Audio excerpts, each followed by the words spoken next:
अस्सलाम वालेकुम वरहमतुल्लाहि वबरकातुहू। उम्मीद करती हूँ कि आप सब ईमान और सेहत की बेहतरीन हालत में होंगी। सवाल ये है कि जब ऑरा स्ट्रॉन्ग हो जाता है तो उसके क्या साइन होते हैं और ब्लॉक ऑरा के हमारी ज़िंदगी पर क्या असरात होते हैं। ब्लॉक ऑरा के हमारी ज़िंदगी पर असरात पे बात करते हैं। जब आपका ऑरा ब्लॉक होता है तो इससे आपके ऊपर एक मुसलसल सैडनेस तारी रहती है। आपके अंदर से ज़िंदगी की उमंग ख़त्म हो जाती है। आप छोटी-छोटी बातों को बहुत फ़ील करने लगते हैं, लोगों के बारे में नेगेटिव रवैया रखते हैं। इससे ये होता है कि आपका ज़िंदगी गुज़ारने का स्टाइल चेंज हो जाता है। ज़िंदगी एक जगह पे रुक जाती है। ज़िंदगी में ठहराव नहीं रहता। इसको आप ये कह सकते हैं कि ज़िंदगी स्टक हो जाती है। ज़िंदगी में जो स्टकनेस आती है वही आपका लाइफ़स्टाइल बन जाता है। अब बात करते हैं कि ऑरा ब्लॉक क्यों होता है। ऑरा उस सूरत में ब्लॉक होता है जब आपको नज़र लग जाती है, क्योंकि अक्सर लोग हमें रश्क की नज़र से देखने के बजाय हसद की नज़र से देख रहे होते हैं। जब कोई इंसान आगे आगे बढ़ के हर काम कर रहा होता है, ज़िंदगी के हर फील्ड में बहुत अच्छे तरीके से चल रहा होता है, तो लोग उस पे हसद की नज़र डालते हैं।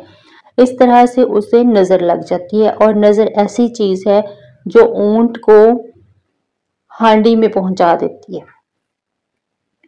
इसी तरह से जब आपको नज़र लगती है तो आपके ऊपर अचानक कोई मुसीबत आ जाती है, कोई हादसा पेश आ जाता है, कोई एक्सीडेंट हो जाता है। इस मुसीबत को आप अचानक हैंडल नहीं कर पाते।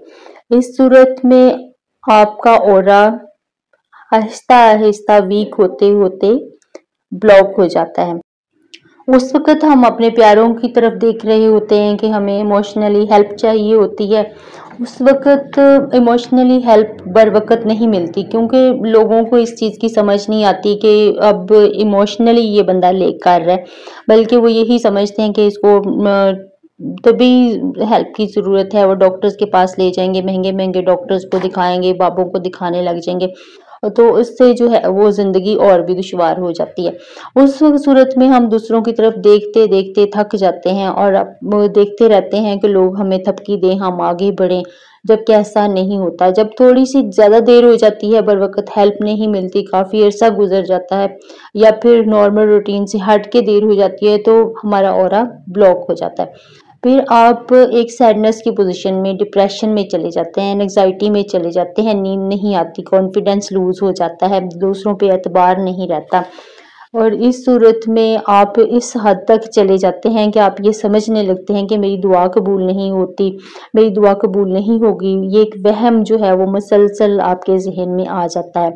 और इस कंडीशन में आते-आते आप इस कंडीशन में आ जाते हैं कि आपको किसी पर भी भरोसा नहीं रहता, यहाँ तक कि आप अल्लाह ताला पे भी भरोसा नहीं करते कि वो मेरी दुआ कबूल करेगा। हालाँकि आपको चीज़ें मिल भी रही होती हैं, फिर भी आप ये समझते हैं कि मेरे पास कुछ नहीं है। आप उन चीज़ों को एक्सेप्ट नहीं कर रहे होते। आप कहते हैं कि नहीं, मेरे पास कुछ भी नहीं है, और यही सबसे बड़ी ब्लॉकेज की जो है वो निशानी है। आप के जब ऑरा हो जाता है आपका कमज़ोर, तो फिर उस सूरत में सिर्फ़ डिप्रेशन ही नहीं होता, और भी बहुत सारी चीज़ें आ जाती हैं कि आप अपना कॉन्फिडेंस लूज़ कर देते हैं। लोग आपको पसंद नहीं करते, लोग आपके पास बैठना पसंद नहीं करते, लोग आपकी बात सुनना पसंद नहीं करते, और आप भी लोगों को पसंद नहीं करते। मेडिसिन्स भी आप पे असर नहीं करती। इतना आपके अंदर नेगेटिविटी इस कदर आ जाती है कि हर तरफ अंधेरा ही अंधेरा होता है।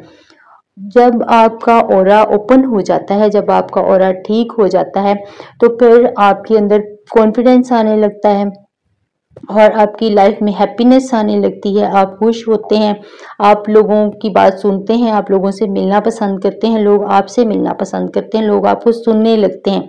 लोग आपकी बात तवज्जो से सुनते हैं, लोग आपसे मिलना पसंद करते हैं, और आप पे दुआइयाँ भी असर करने लगती हैं, आपकी बीमारियाँ दूर होने लगती हैं, आप सेहतयाब होने लगते हैं, खुशियाँ आपके दरवाज़े पे आने लगती हैं, हैप्पीनेस की फीलिंग्स जो हैं वो आपके अंदर पैदा होती हैं, आपका सेल्फ लव बढ़ता है।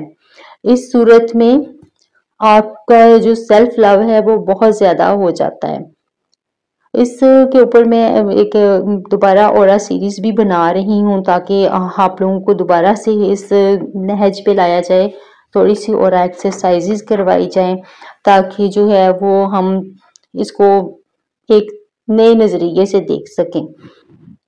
जब आपका ऑरा स्ट्रॉन्ग हो जाता है तो इसके साइन ये होते हैं कि आप में हैप्पीनेस फील होती है, अंदर से खुशी आती है, स्टकनेस खत्म हो जाती है, जिंदगी रुकती नहीं है, चलती रहती है, सैडनेस नहीं होती। आपकी लाइफ में लोग आते हैं, नए लोग आना शुरू हो जाते हैं, आपसे बात करना पसंद करते हैं, आपसे मुतासर होते हैं, लोग आपको सुनना पसंद करते हैं।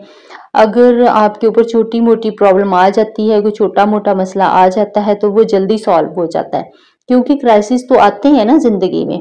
कभी ऐसा नहीं होता कि जिंदगी एक ही जगह पे खुशी में ही ठहरी रहे, गम आए ही ना। जिंदगी खुशी और गम दोनों का मजमुआ है, दोनों ही हमारी जिंदगी का हिस्सा है। इसलिए जब आपका ऑरा स्ट्रॉन्ग होता है तो आप बहते हुए पानी की तरह जिंदगी गुजार रहे होते हैं। जैसे पानी बह रहा होता है ना, चल रहा होता है, इस तरह से आपकी जिंदगी होती है, रुकती नहीं है, वो चलती रहती है।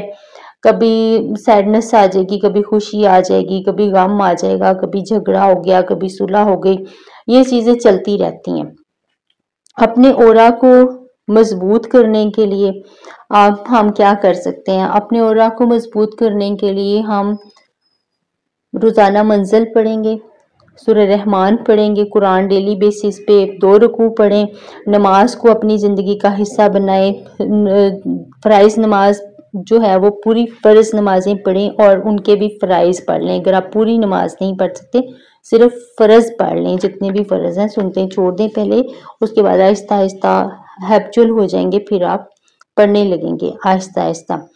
और हम अपनी ज़िंदगी में जो भी आपकी रूटीन है उसको ठीक करें। रूटीन एक मैं भी बना रही हूँ आप लोगों के लिए, इंशाल्लाह मैं अपनी ही रूटीन आप लोगों को दूंगी, तो आप देखिएगा कि ज़िंदगी किस तरह से आगे बढ़ती है। इंशाल्लाह हैप्पीनेस ही होगी हर तरफ।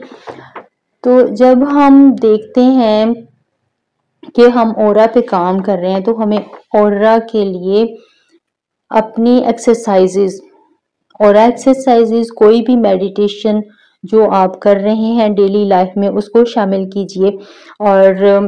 और आपको मजबूत करने के लिए हर किस्म की मेडिटेशन में अलाउ करती हूँ। उसमें ये नहीं होता कि सिर्फ आपने ऑरा एक्सरसाइज ही करनी, कोई भी मेडिटेशन जो आपको अच्छा फील कराती है वही आपकी मेडिटेशन होती है, उसको ही आप करें। माइंड एक्सरसाइज करें, कोई अपने आप को रिलैक्स करने के लिए फिजिकल एक्सरसाइज करें, लोगों के साथ मेल जोल को बढ़ाएं, लोगों से एक्सपेक्टेशंस कम करें, लोगों को देना सीखें। देते रहेंगे तो आता रहेगा, खुद ब खुद ही लोगों से आपका जो है ना वो लेन देन शुरू हो जाएगा और अल्लाह ताला आपकी दुआएं कबूल करने लगेगा। बस ये दुआ किया करें कि अल्लाह पाक किसी को किसी का मोहताज ना करे, जस्ट अपने ऊपर भरोसा करें, भरोसा अल्लाह की ज़ात पे करें, खुद पे करें। खुद पे इस तरह से भरोसा करें कि अपने आप को स्टेबल रखें, सिर्फ अपनी ज़हनी सेहत का ख्याल रखें, बाकी चीज़ें अल्लाह के हाथ में हैं। हर चीज़ मिल जाती है वक्त के साथ साथ। ऐसा कुछ नहीं होता कि इंसान चाहे और उसको कुछ ना मिले। अल्लाह ताला ने इंसान के रिज़्क का वादा किया है, वो हर खुशी देता है, वो हर चीज़ पर कादिर है, वो हर चीज़ देता है जो अच्छे तरीके से हम तक पहुंच जाती है। और अल्लाह पाक हमें अपने हिफ्ज़-ओ-मान में रखता है, वो हम पर हमारी ताकत से ज़्यादा बोझ नहीं डालता। उम्मीद करती हूँ कि आप लोगों को मेरी बात समझ आ गई होगी। अगर फिर भी कुछ क्वेश्चंस रहते हैं या किसी चीज़ की समझ नहीं आई, किसी किस्म का भी कोई इशू आ रहा है, ऑडियो में किसी आवाज़ का आ रहा है या फिर कोई और चीज़ मिस हो गई है बोलते हुए, तो काइंडली आप कमेंट में बताइए, मैं आपको इंशाल्लाह दोबारा समझा दूंगी। Thank you so much. जज़ाकल्लाह।